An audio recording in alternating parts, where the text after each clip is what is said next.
Welcome to Samba Samba. Enjoy the video. In this video, I will explain how to change oil in a Kia Sorento. First, gather your supplies: a new oil filter, 5 to 6 quarts of the correct engine oil, a drain pan, a wrench, and a funnel. Safety is paramount. Always work on a level surface with the engine cool. Use sturdy jack stands to support the vehicle after lifting it, and wear protective gloves and eyewear. This preparation ensures a smooth and safe process. Now, let's drain the old oil. Position your drain pan directly beneath the oil drain plug, usually found at the bottom of the oil pan. Using your wrench, carefully loosen and remove the plug, allowing the old engine oil to flow completely into the pan. This typically takes about 10 to 15 minutes. Once drained, clean the plug and reinstall it firmly, ensuring it is snug but not over-tightened. Next, it's time for the oil filter.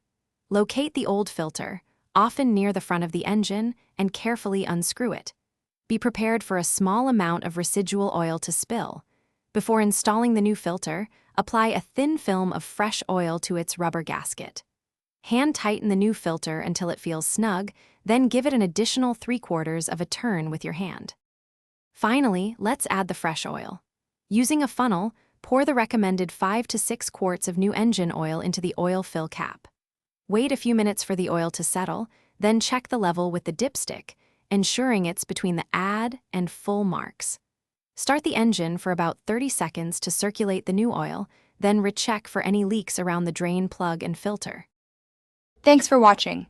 Consider subscribing if we helped you.